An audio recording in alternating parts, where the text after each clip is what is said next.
Hi friends, welcome back to my YouTube channel. ಎಲ್ಲರೂ ಹೇಗಿದ್ದೀರಾ? ನಾನು ಚೆನ್ನಾಗಿದ್ದೀನಿ, ನೀವು ಕೂಡ ಚೆನ್ನಾಗಿದ್ದೀರಾ ಅಂತ ಭಾವಿಸ್ತಾ ಇದ್ದೀನಿ. ಇವತ್ತಿನ ವಿಡಿಯೋ ಬಂದು ಮಂಗಳವಾರದ ವಿಡಿಯೋ ಇದು, ಬಟ್ ಇವತ್ತು ಅಪ್ಲೋಡ್ ಮಾಡ್ತಿದ್ದೀನಿ ಅಷ್ಟೇ. ಇವತ್ತು ನಾವೊಂದು ಫೇಮಸ್ ದೇವಸ್ಥಾನಕ್ಕೆ ಹೋಗ್ತಾ ಇದ್ದೀವಿ, ಮಧುಗಿರಿಯ ದಂಡಿನ ಮಾರಮ್ಮ ಅಂತ ಹೇಳಿ. ಇವತ್ತು ಆ ದೇವರಿಗೆ ವಾರ ಇರೋದ್ರಿಂದ ಪೂಜೆ ಮಾಡಿಸ್ಕೊಂಡು ಬರೋದಿತ್ತು. ಸ್ವಲ್ಪ ಹರಕೆ ಎಲ್ಲ ಕಟ್ಕೊಂಡಿದ್ದು, ಅದಕ್ಕೋಸ್ಕರ ಹೇಳಿ ಹೋಗ್ತಾಯಿದ್ದು. ಮಧುಗಿರಿ ಕೊರಟಗೆರೆ ಈ ಸೈಡ್ ಬಂದ್ರಂತೂ ಪ್ರಕೃತಿ ವ್ಯೂ ಏನಿರುತ್ತೆ, ನೇಚರ್ ಅನ್ನೋದು ತುಂಬ ಅಂದರೆ ತುಂಬ ಬ್ಯೂಟಿಫುಲ್ಲಾಗಿರುತ್ತೆ. ಈ ಕಡೆ ಸೈಡು ಫುಲ್ ಬೆಟ್ಟ ಗುಡ್ಡಗಳೇ ಜಾಸ್ತಿ, ಅಂದರೆ ತೋಟಗಳು ಕಡಿಮೆ.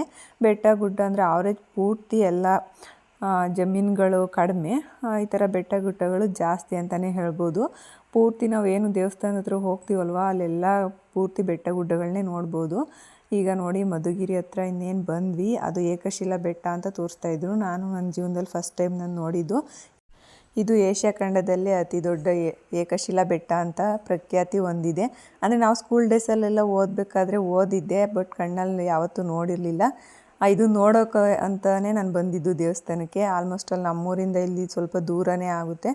ನಾನು ಫಸ್ಟ್ ಟೈಮ್ ದೇವಸ್ಥಾನಕ್ಕೆ ನೋಡ್ತಾ ಇರೋದು ಬಂದು. ಹಾಗಾಗಿ ಇವತ್ತು ನೋಡ್ಕೊಂಡು ಬರೋಣ, ಎರಡೂ ನೋಡ್ದಂಗೆ ಆಗುತ್ತೆ ಅಂತ ಹೇಳಿ ಬಂದ್ವಿ ದೇವಸ್ಥಾನದ ಹತ್ರ. ಇಲ್ಲಿ ಕಾಯಿ ಮತ್ತು ಹಣ್ಣುಕಾಯಿ ಎಲ್ಲ ತಗೊಳ್ತಾ ಇದ್ದೀವಿ. ಕಾಯಿ ರೇಟ್ ಸ್ವಲ್ಪ ಎಕ್ಸ್ಪೆನ್ಸಿವ್ ಅಂತ ಅನ್ನಿಸ್ತು. 50 ರೂಪಾಯಿ ಹೇಳ್ತಾಯಿದ್ರು ಒಂದು ಕಾಯಿಗೆ. ಅದೆಲ್ಲ ತಗೊಂಡು ನೋಡಿ, ಇದು ದೇವಸ್ಥಾನ ಬಂದು ರೋಡ್ ಸೈಡಲ್ಲೇ ಇದೆ ಮಧುಗಿರಿಯಲ್ಲಿ. ತುಂಬ ಫೇಮಸ್ ಅಂತಲೇ ಹೇಳ್ಬೋದು. ಇಲ್ಲಿ ನಾವು ಏನಕ್ಕೆ ಬಂದಿರೋದು ಅಂತ ಹೇಳ್ಬಿಡ್ತೀನಿ ಫಸ್ಟು. ಅಂದರೆ ನಮ್ಮ ಮನೇಲಿ ಇರುತ್ತಲ್ಲ ಹಸು, ಕರು, ಎಮ್ಮೆ, ಆಡು, ಕುರಿ ಏನೇ ಆಗಿರ್ಬೋದು, ಅದಕ್ಕೆ ಹುಷಾರು ತಪ್ಪಿದ್ರೆ ಈ ದೇವಸ್ಥಾನಕ್ಕೆ ಹರಕೆನ ಮಾಡ್ಕೊಳ್ತೀವಿ. ಅಂದರೆ ಪೂಜೆ ಮಾಡಿಸ್ಕೊಂಡು ಬರ್ತೀವಿ ಬಂದು ಅಂತ ಹೇಳಿ. ಆ ಥರ ಮಾಡಿದ್ರೆ ಹುಷಾರಾಗುತ್ತೆ ಅನ್ನೋದು ನಮ್ಮ ನಂಬಿಕೆ.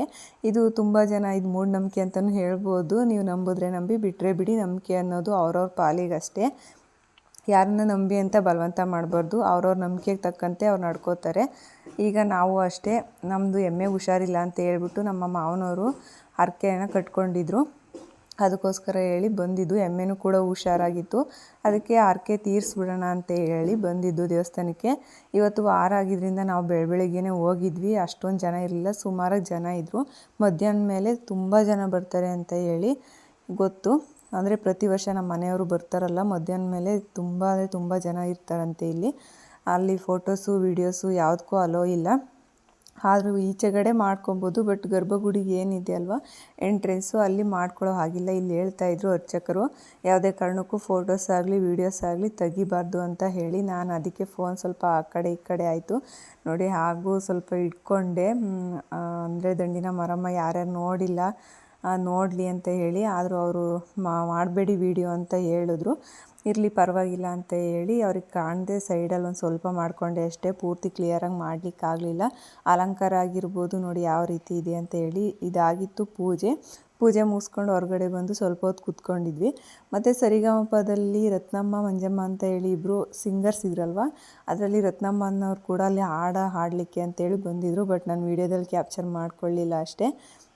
ಈ ಥರ ತುಂಬ ಜನ ಹರಕೆ ಮಾಡ್ಕೊಂಡಿರೋರು ಆರತಿ ಎಲ್ಲ ತಗೊಂಡು ಬಂದು ಎಲ್ಲ ನಾನ್ ವೆಜ್ ಊಟ ಎಲ್ಲ ಮಾಡ್ಕೊಂಡು ಹೋಗ್ತಾರೆ. ಪೂಜೆ ಎಲ್ಲ ಮುಗಿಸ್ಕೊಂಡು ತುಂಬ ಬಿಸಿಲಿದ್ರಿಂದ ಐಸ್ ಕ್ರೀಮ್ ತಿನ್ಕೊಂಡು ಕೂತ್ಕೊಂಡಿದ್ವಿ ನೋಡಿ. ಮಧ್ಯಾಹ್ನ ಆದಮೇಲೆ ಕ್ಯೂ ಅಲ್ಲಿ ನಿಂತಿದ್ದಾರೆ ಭಕ್ತಾದಿಗಳು. ಏನು ಬಂದಿರ್ತಾರಲ್ವ ಅವರು ಒಬ್ಬರಾದ್ಮೇಲೆ ಒಬ್ಬರು ಈ ಥರ ಕ್ಯೂ ಅಲ್ಲಿ ನಿಂತ್ಕೊಂಡಿರ್ತಾರೆ. ತುಂಬ ಜನ ಬರ್ತಾರಂತೆ ಇಲ್ಲಿ. ಇದಾದಮೇಲೆ ಮಧುಗಿರಿ ಏಕಶಿಲಾ ಬೆಟ್ಟನ ನೋಡೋಣ ಅಂತ ಹೇಳಿ ಹೋದ್ವಿ. ಬಿಸಿಲಿದ್ರಿಂದ ಹತ್ತಿರಲಿಲ್ಲ, ಸುಮ್ಮನೆ ಹಾಗೆ ನೋಡ್ಕೊಂಡು ಮನೆಗೆ ಬಂದ್ವಿ. ಇದಾಗಿತ್ತು ಇವತ್ತಿನ ವಿಡಿಯೋ ಇಷ್ಟ ಆದರೆ ಲೈಕ್ ಮಾಡಿ, ಶೇರ್ ಮಾಡಿ, ಕಮೆಂಟ್ ಮಾಡಿ.